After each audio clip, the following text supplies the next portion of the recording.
Sahabatku Tardi yang dimuliakan Allah, innalillahi wa inna ilaihi rajiun. Sesungguhnya kita milik Allah dan kembali kepada Allah. Telah berpulang ke rahmatullah, guru kita bersama, Tengku Haji Ramli bin Cut atau kerap dikenal dengan Abati Babah Buloh, dikabarkan meninggal dunia, Kamis tanggal 3 Juni tahun 2021.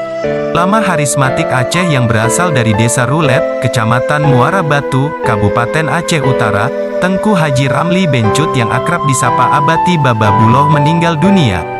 Abati Babah Buloh meninggal dunia pada usia 76 tahun di Rumah Sakit Kesrem Lokseumawe, Kamis, pukul 11 waktu Indonesia Barat. Kabar meninggal dunianya ulama yang juga pimpinan Dayah Nurul Islam, di Desa Babah Buloh, Kecamatan Sawang, Kabupaten Aceh Utara, beredar cepat di media sosial. Ulama harismatik Aceh tersebut menghembuskan nafas terakhir di Rumah Sakit Kesrem, Lokseumawe.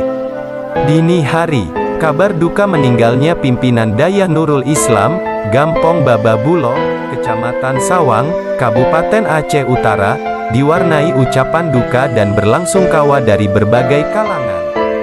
Musibah bertubi-tubi menimpa Aceh. Saya pukul 11.30 waktu Indonesia Barat tadi dikejutkan meninggalnya ulama dan panutan kita semua. Beliau adalah ulama tempat kita bertanya dan meminta fatwa dalam segala bentuk kesempurnaan ibadah kita. Kabar duka tersebut membuat seluruh masyarakat Aceh khususnya tertunduk dan seakan-akan tidak percaya akan kabar meninggalnya Al-Mukarrom Abu Babah Buloh. Karena dalam tahun ini sangat ramai ulama-ulama Aceh berpulang ke rahmatullah, kembali ke sisi Allah Sang Pencipta alam ini dan seisinya. Semoga Abati Husnul Khatimah menjadi penghuni surga, dan Allah memberikan kekuatan dan melindungi kita semua, serta keluarga yang ditinggalkan tabah dan sabar menerima ujian ini. Usianya sudah sangat senja.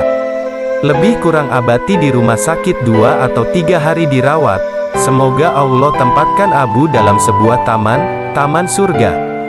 Amin ya rabbal alamin.